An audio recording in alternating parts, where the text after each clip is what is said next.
The Buccaneers have found their next offensive coordinator in Tampa. This time it is with Zack Robinson, one that we've been keeping a close eye on throughout this whole process. Certainly once Mike McDaniel made his selection going to the LA Chargers and going to coach Justin Herbert and joining Harbaugh. And then, of course, we're keeping a close eye as well on Monken going to probably reunite with his head coach, with the other Harbaugh up there in New York. So this time, though, the Bucs have found their guy. And, River and I were speaking on him earlier this week as well as someone to watch. And sure enough, here it seems like from multiple reports that this is indeed going to be Baker Mayfield's next new offensive coordinator. Just a turnstile for him, poor guy. But there is some things that I think Baker will like about this and some relationships there and past meetups at other teams that will help him as well. But with me this morning is River Wells, our lead editor at BucsGameday.com, and our writer Caleb Skinner up there in Boston with a big snowstorm on the way. But gentlemen, how we doing? And good morning. Good morning. Yeah. Doing all right. Yep. Same here. Doing well. Just now getting my cup of coffee. The Bucs couldn't even hold off until then. So here we are. Yeah. The one time that I decide to maybe sleep in another 30 minutes, that decides to go off. And I'm like, what the heck? Of course. Absolutely. Of course. But you could feel it coming. It was getting close to the wire here for some of these candidates because guys were making picks and going to find their new teams. And sure enough here, Atlanta Falcons offensive coordinator Zack Robinson is coming down into Tampa. I believe it's a 3-year deal for him as well. And there are some ties that I'll lead this over to you, River, on between him and Baker Mayfield. But just some things right here real quick. 2 years with the Atlanta Falcons as their offensive coordinator. In 2024, you saw a big jump in success offensively for them. They were 6th in the NFL in total yardage per game at 369.8. Big jump from them in the prior years. And then 5th in the NFL in passing yards per game, 239.3. And 10th in rushing yards per game at 130.5 yards a game with a really good balanced attack there on the ground. Now, this year wasn't so pretty. They had dealt with a lot of injuries as well, of course, at the quarterback position, and some things slipped up there for the Falcons this last season. They were ranked 23rd in points per game at 20.8. They didn't really see a lot of things happening going in their favor until the latter half of the year, and things started to click for them. But like I said, River, there's some ties here between him and Baker Mayfield, and this is probably one of the biggest reasons why. Yeah, if you look at Ian Rappaport's tweet, he says Baker Mayfield was a big reason why this happened, and it totally makes sense. Zack Robinson was with the Los Angeles Rams as their quarterback's coach and passing game coordinator. That includes in 2022 when Baker Mayfield had a quick stop there at the very end of that season after getting released by the Panthers. He went with the Rams, had that crazy run where he won on Thursday Night Football, just off of very few days of preparation. So that was a lot of fun. He never remembers his time with Zack Robinson from there. And the biggest thing about this hire that makes the most sense is the continuity. We will talk about this later in the podcast. But if you want to be safe, if you want to be predictable, as far as the terminology on your playbook and how the offense is run, Robinson's the best option for you there. And that's why he has been brought in, I think. Yeah, makes a lot of sense. Best of the rest is kind of what's going around right now after some of the guys that the Buccaneers were targeting, were no longer there. Zack Robinson, not a bad hire at all. You see what work he was able to do with Drake London. Kyle Pitts having his best year as a pro this past season. Bijan Robinson, obviously, a generational talent there at running back, but still elevating that running back room with Tyler Algier as well. So really interesting. It's going to be interesting to see what kind of direction it's going to go with Baker Mayfield, because there was a lot of pistol run under Robinson last season with Michael Penix and Kirk Cousins there in Atlanta. So Baker, playing mostly under center this past season. So it'll be interesting how that ties into things, and we'll keep an eye on that as, the offseason practices begin and get, start to unfold. So very interesting. Not the worst hire, pretty good hire, I would say at this point. Not sure if this is a guy that'll be elevated to a role once Todd Bowles' time is done, but we'll see moving forward. Mm-hmm. 100%. I think the biggest thing is seeing Baker Mayfield improve. He's got to fix some things from last year, man. And we touched on that, River, earlier this week about, Grizzard. I don't think he was going to help much in that favor. And now do the Buccaneers have people around? Quarterbacks coach, yes. But they've moved on, and now they've had to go find someone that could really be hands-on with Baker and make things a little bit more easier for him. And, from listening to some interviews of Zack Robinson, it's predicated on the players, not the plays, and relying on that. And I think that's something that fell off from Grizzard this last season. And that's fun too, because Liam used to say that. Liam used to say that all the time too. So. Yeah, it sounds familiar. That sounds like Sean McVay philosophy there, and that's something that Baker Mayfield really excelled in with Liam Cohen and his season there, and just made things easy. And that's something that Baker Mayfield can certainly see a turn in production, hopefully, because, of course, he dealt with those injuries last year, and I'm sure that didn't help whatsoever. But to me personally, I think it was a majority of, Grizzard. And they needed to improve here at the offensive coordinator position. They are going to improve. This is a improvement over Grizzard. So if you're going to take a positive or a pro, that's my lean on that. Now, were you trying to swing high and swing big for a guy like Mike McDaniel or Todd Monken? Absolutely. But you've got a lot of factors, gentlemen. You've got also Todd Bowles coming back for another season, and there's a lot of uncertainty about him. He is on the hot seat going into this next year, so you got to wonder about your future as well, and you're going to move your whole family down here, wherever that is. It's a big risk for you to take right there.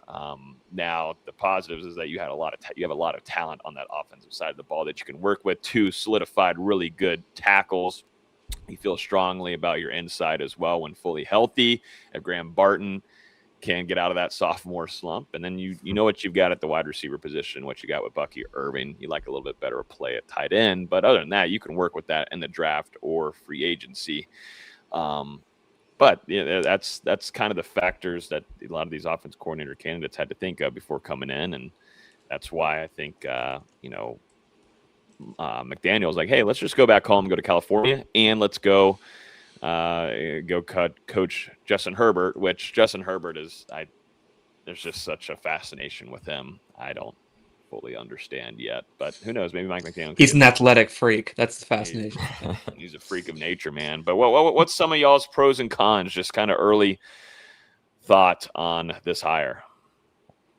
I'll go with a pro, and then I'll go with the con once Caleb maybe gives a pro of his. But pro, the offense is going to be very similar. That makes quarterbacks comfortable. I'm sure that makes Baker Mayfield very comfortable. We briefly touched on it at the beginning of the podcast. But Dave Canales, Liam Cohen, and Josh Grizzard all used a very similar variant of that Los Angeles Rams, Sean McVay style offense. They've used very similar terminology from that type of tree because that's where most of them came from or knew someone who came from there. In Dave Canales' case, and then in Cohen and Robinson's case, directly worked with each other in Los Angeles under Sean McVay. So that's going to be a really big deal, right? You're not going to have a guy come in and reinvent the entire offense with new terminology, relearn the entire playbook. The playbook will be different. There will be a few different terminologies and words, but it'll mostly be the same. And if you want to be comfortable, and I don't know if that's a good thing, that you want to be really comfortable after what happened. You want to keep things status quo after what happened.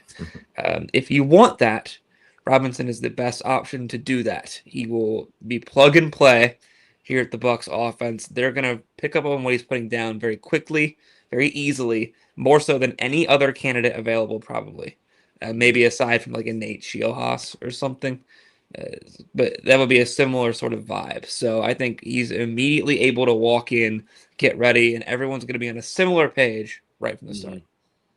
Yeah, and I'll hit my pro here too. Kind of going off of this, we wanted something different in Tampa, right? For under the offensive coordinator, whether we were talking about that with Cliff Kingsbury and the different offense that he runs, Mike McDaniel, the different offense that he runs. It's a little bit different than that, but it's also different. You've got a guy in here now as your OC who has called offensive play calls before. Obviously, it worked out as a first-time play caller for Dave Canales. It worked out as a first-time play caller for Liam Cohen. It did not work out for Josh Grizzard. So they're going, against the grain of what they've been doing the past 3-4 years or so. in their offensive coordinator hire, and they're getting somebody who's a proven commodity at being able to call plays. So there's your pro. That brings in, that experience, that knowledge of how to timely call plays, when to call plays, when not to call certain plays as well, and how to utilize your skill players as best as you can. So that's a real big pro, in my opinion, there when it comes to Zack Robinson. Mm-hmm. I think one of the cons could be inconsistency in scoring. Like I said, they finished pretty far back in the NFL rankings and points per game, and now they were dealing with quarterback issues. And that organization, as you've seen, they're changing a lot of things. And they went after Michael Penix, and you already had Kirk Cousins and such, but obviously they've got to figure out their quarterback situation moving forward. But, they had a handful of injuries nonetheless that he was having to deal with too. But inconsistencies there is something that you just don't want to see. And you know what? Like you said, Bijan is Bijan. They got Drake London, who's an absolute beast. Their whole running back unit, to be honest, is one of the best tandems in the NFL with Algier. But, the thing is, the Bucs, they got some things that they've got to figure out too, as well. As Bucky purely a RB1? I think that's a conversation we're going to have throughout the entire offseason. Is he truly an RB1, or does he need to be in there in a tandem, just like how kind of Bijan was? He's a starting running back, but you need to have a guy out there as well. There's still some question marks that Zack Robinson's going to have to deal with coming into this offense, going into this offseason. For sure, there'll be a lot of questions in that regard. One question he'll have to answer is, I'll go with my first con here. If you're a Bucs fan on social media, a Falcons fan has probably told you that you're going to be running the pistol formation a lot under Zack Robinson. I looked into this with the data, and they're absolutely correct. So let me go with the numbers here. In 2024, he used it 38% of the time, and in 2025, 37% of the time. That's very significant. So he used the pistol formation more than any other team really in the NFL does at a remarkably consistent sort of rate. It makes him a little predictable, and he runs a lot out of it, which makes it even more so. So in 2024, ran out of the pistol 67.9% of the time, and then ran out of it 69% of the time in 2025. So that is a tendency that is very predictable on his offense. It's very unique to him, and it means he doesn't like to use other formations like shotgun under center nearly as much as other teams do. My argument to this is that he had Kirk Cousins, who had an Achilles tear. That limits your quarterback's mobility significantly. And so it's unlikely that he could really run out of center in 2024, right? Then you get Michael Penix in, who is not particularly mobile because he has injured a billion different things on his body. He's now on his third ACL tear. Right. So that's a pretty limiting factor for Zack Robinson. He's in a wheelchair. If you guys watched the unbelievable experiment with Phillip Rivers in Indianapolis this year, a similar thing happened, right? He couldn't really run under center, couldn't really do a lot of play action, so you had to work from the pistol a good amount of the time. I think that's really why this happens. Falcons fans will say, hey, well, when Cousins got better and Penix was in, why did he keep using the pistol? I don't think they're necessarily super mobile, to be honest with you, still. So quarterback play, which we'll go into from Cousins and from Penix, I think severely hampered Robinson's ability to do a lot of what he wanted to do in 2024 and 2025. Now, if he's a quarterback's coach, why didn't he get Penix up to speed? That's another question you can ask yourself, but it was a limiting factor.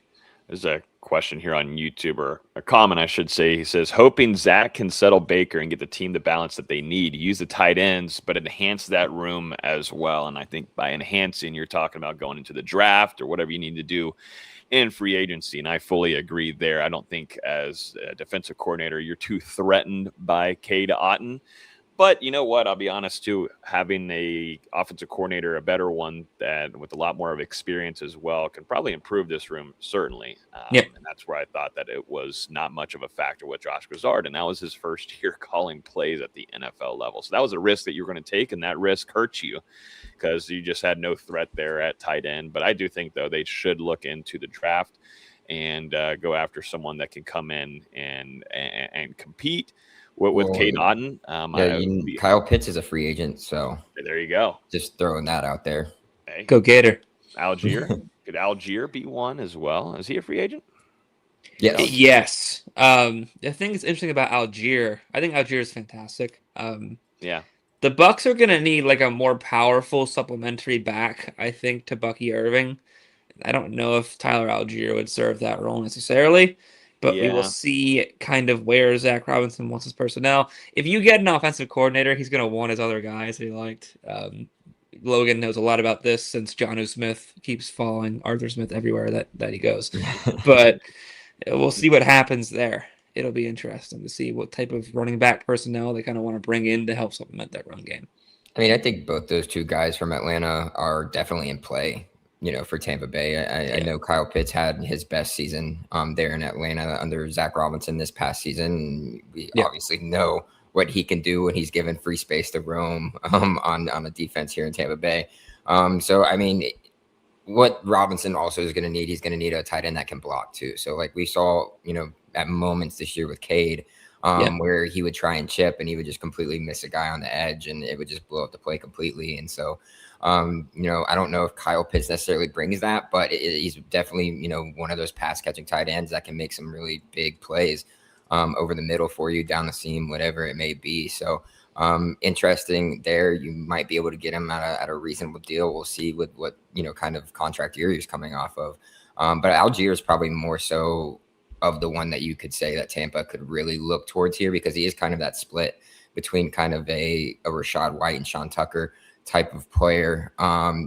Does it necessarily fill that power back role for you out, behind Bucky Irving? Probably not. But you could find like a veteran out there somewhere that's a big back, maybe even look like at a David Montgomery there as well, who's also going to potentially be out of Detroit. So it'll be interesting to see what arises, but I think both of those guys are in play, especially, depending on their relationship that was built over their time with Robinson, and both are kind of needs for what Tampa Bay is looking for moving forward. So there's that. And then my con is an obvious one. Definitely going to have to improve, that scoring on the offensive side of the ball, as well as that third down, rate. He was absolutely horrible the past 2 seasons on third down in Atlanta. And that was something that the Buccaneers have been good at the previous 2 years before this, this season, where, it was kind of middling, if you will. So getting back on converting those third downs, the Buccaneers were actually the best at third down percentage in 2024 under Liam Cohen. And that's when Josh Grizzard was actually the guy calling our third downs, which is, weird to say why things kind of slid off after that. But turning that around will be a big priority when I'm looking at what Robinson's able to do this upcoming year. But that's one of the cons. Being able to score and then also being able to convert those third downs is going to be huge. When he's in the red zone, he's pretty solid. So that's going to be, a definite improvement. But those 2 areas in particular are going to be the cons of what you're looking at with Robinson coming here. The red zone work has definitely improved from Robinson in 2025. You are correct, 30th in first down conversion rate this year. I want to bring up an interesting thing here, because we talked about the pistol earlier. Yeah. And if we get back into it, if you look at success rate on short yardage situations, so guys, that is 3 yards and in, to try and either get a touchdown or get a conversion from there. If you look at the 2024 season, he ran pistol most of the time on these situations, negative 0.21 EPA and a positive EPA in shotgun under center and other formations. 2025, he runs pistol the second most often at 34 plays in these short yard situations, negative 0.08 EPA. So he uses the pistol a lot. He uses it a lot in short yard situations, and it doesn't really work. So that's definitely an interesting thing to note going into this season. His tendencies changing would be a pretty big boon for the Bucs. he already did it in personnel usage, right? 11 personnel heavy in 2024, mostly a 12 personnel guy in 2025. So he has shown the ability to evolve that type of thing. Will he evolve his formations, especially because Baker Mayfield's a lot more mobile and generally healthier and better than Kirk Cousins and Michael Penix. And this So is kind of like a question that I want to know the answer to, but I highly doubt that we'll get it. Is that we all know that Robinson wasn't going to be back in Atlanta based on their whole right. Firing and restructuring of their coaching staff. But would he have been looking elsewhere possibly this offseason anyways? Is he looking for more of a team in an offense where he can, do more multiple things and not just be, stuck having to use the pistol over and over again? Now he saw what the Bucs have. You got Baker Mayfield, who's excellent out of play action, really good from under center, decent when it comes to the shotgun as well. And so like him being able to have that, the amount of weapons, being able to see this offensive line when it is fully healthy and being able to retain a guy like a Kevin Carberry, which shout out if they, he does keep him, that's going to be huge moving forward with that continuity there on the offensive line once Ben and Cody get back there healthy. So when he's looking at that, he's like, man, I'm just going to be able to do so many more things that I want to do in my offense. Maybe he thought this was going to be what it was going to be like in Atlanta until, Kirk, with his Achilles and things like that and all that happened. So interesting. I'd love to know the answer of that. Maybe that's something, we'll throw out to Robinson whenever we do get to speak with him at the podium. So just curious about that, do you feel like you're going to have, more of a freedom to do what you want here in Tampa Bay compared to, your previous stop? Yeah, it's going to be important to see also as well. Now we've got some free agency coming up, and this has been a big topic on here is what this does for Mike Evans. Is this a pro for Mike Evans? Do you count this as a pro of where, hey, coming back for another year for the Bucs? I would say so. I mean, the continuity alone just makes it an easy thing to come back I would say to. that. And then if you're Mike, Drake London is a very similar body type, very similar. He's credited Drake very London similar a lot. Play style. I feel like that was Drake's comp coming out. It was like, oh, it's Mike Evans. It's a very easy one to kind of nail down. And then he was. Yeah. And then he was. And so like it's crazy to think about, but if you're Mike and you're looking at, well, like, damn, like look what he did for Drake last year. And that's even with, Drake missing a lot of time with injury as well. And he turned him into a superstar, like automatically, super fast. So if you're Mike, I think this, bodes well to, when he's going over his pros and cons and why he should stay or why he should retire. This is definitely probably a boost in the direction of let's give this thing another go. Yeah, here's a direct quote from Mike Evans I found on Drake London. He said, "I've known Drake since he was in high school. I looked up to him a little. I looked him up a little bit and was like, man, this dude can hoop and he can play football. So he was similar to me, and I've always been a fan of his game. We still talk sometimes, and we've swapped jerseys a few times as well." So he named him. I remember that article going out on BucsGameday.com about him talking so highly. It was rare. It's rare to see that, and divisional rivals. So when we put that article out, people were kind of stunned by it. But Mike Evans, some big time respect there from Drake London. And I would imagine since those two have a relationship, Mike is over there right now, calling or texting with him, trying to say, hey, man, what is it going to look like for me offensively? And I would imagine for the most part, London's going to give him some pros and like what we're doing right now, some cons part of it.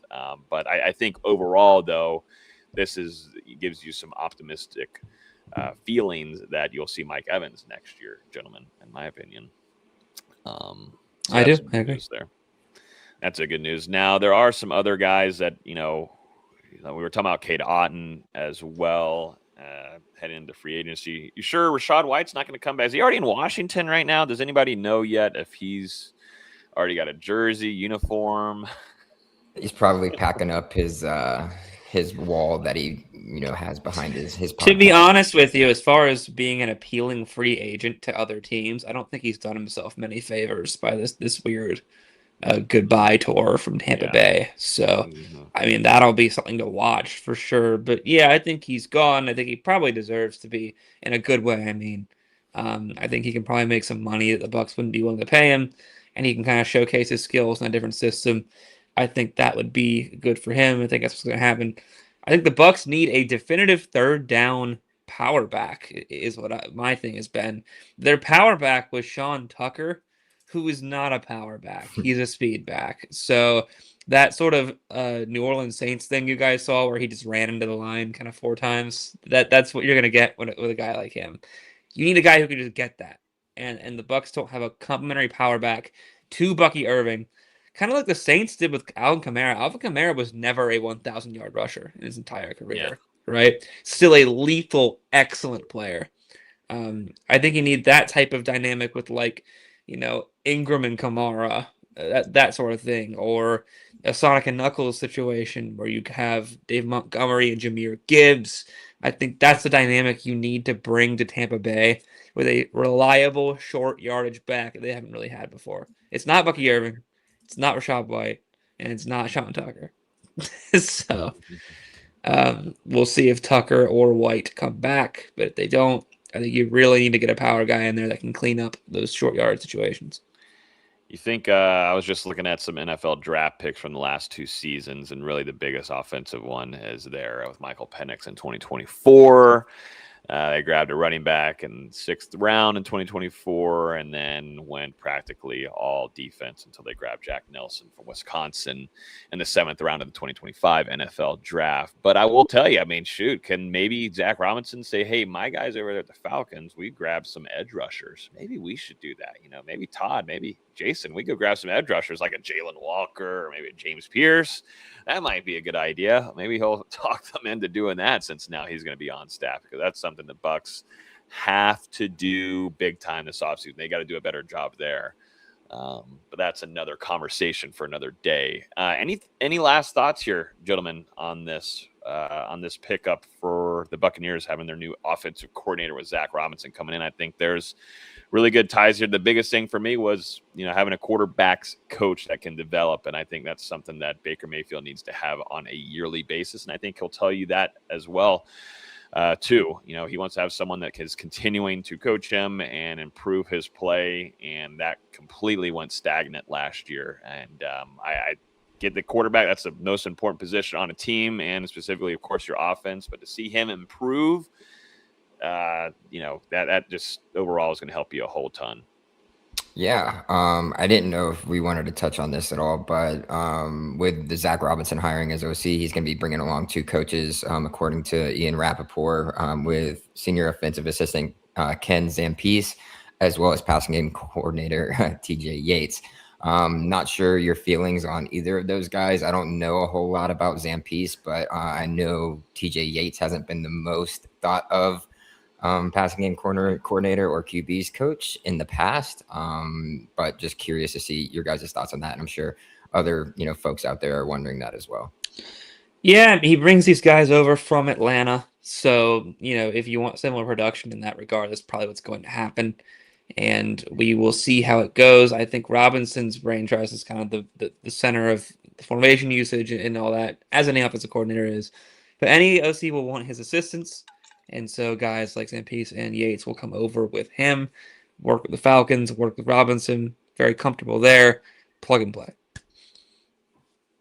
Yeah, not sure if I'm going to love it or hate it. I guess that's, remains to be seen. I just haven't heard good things about TJ Yates. But again, it could change, from, personnel to personnel, and it depends on that. But as long as you bring back carbs, I think you're probably sitting pretty here. My closing thoughts would be, a lot of people are going to be upset about this because it's not the home run hire they were hoping, and it's from a division rival who largely Atlanta Falcons fans were popping champagne when he left, and now here he is in Tampa Bay. I think it's definitely not as bad as people think it's going to be. It's a very safe option. I think he can do a little bit more than he could in Atlanta and Tampa Bay. And I think there's room to showcase that in 2026. It is not exciting. It is not a home run hire. And honestly, even with the candidates on the board, I still think they probably could have done better. But we'll see how it goes. They're going with the familiar. They're going with the continuity. They want to get everything just ready to get on with it in 2026 and not to think about too much. That's where the hire comes from. I get it.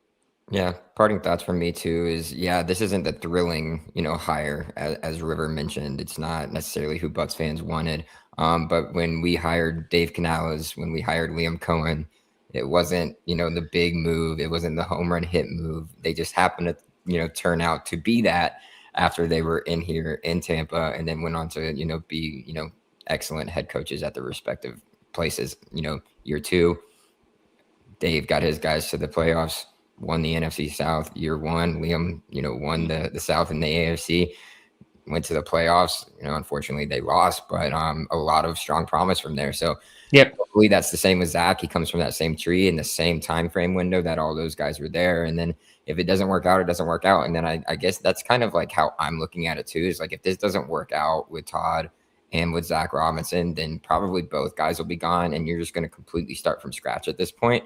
But it is a safe play, right? It's going to be better than last year. You're not going to see as much, stuck in the mud as you did under Grizzard. I think the offense is going to get moving a little bit more. You might see a bit more usage from a guy like a Tez Johnson. I'm sure Zach is going to, have so much fun getting him in different, potential areas to utilize his speed and his skill set of vision and just quick burst and things of that nature. So I'm excited to see what it looks like.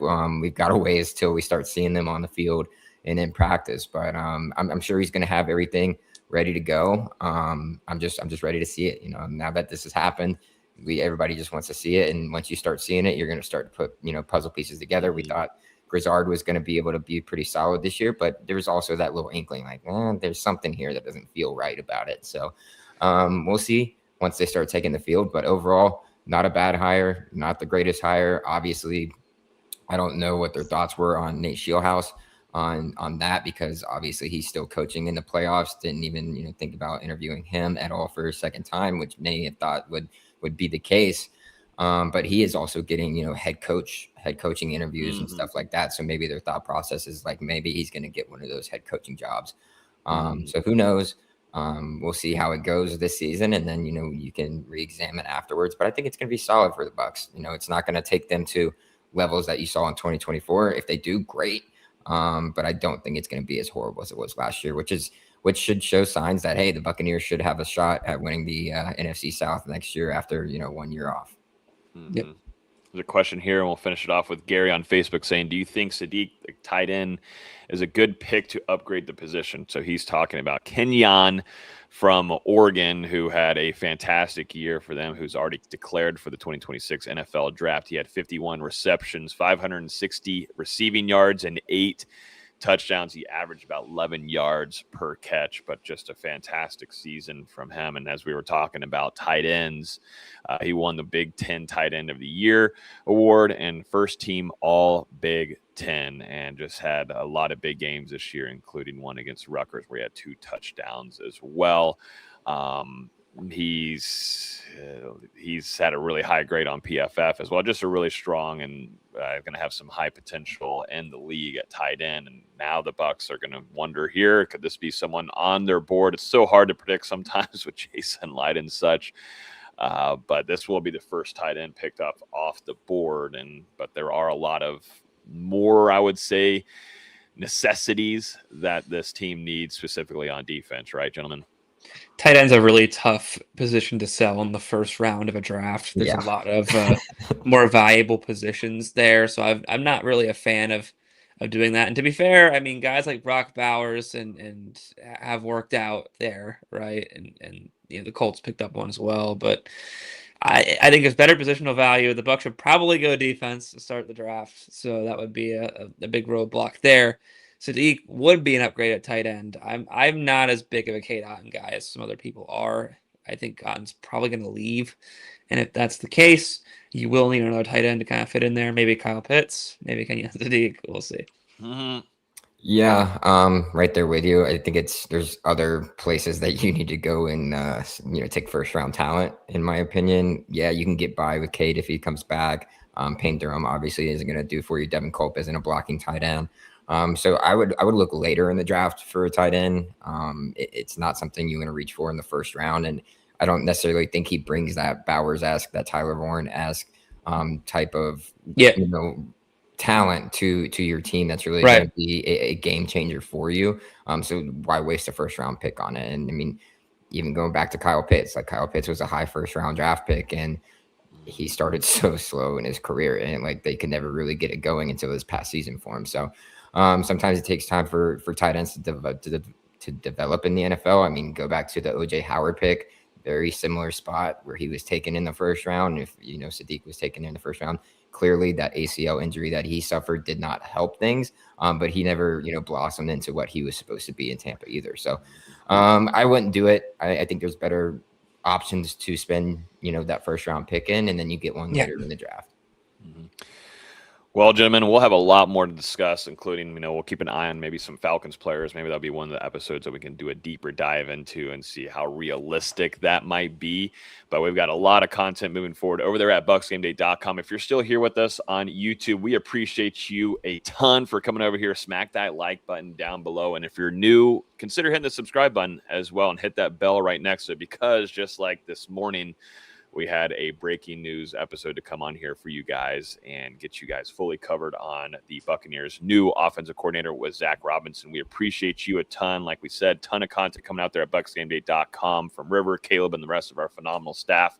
That's going to do it for us. Y'all enjoy the rest of y'all's weekend, and we'll talk to you next on Hear the Cannons. We're out of here. Peace. Fire the cannon.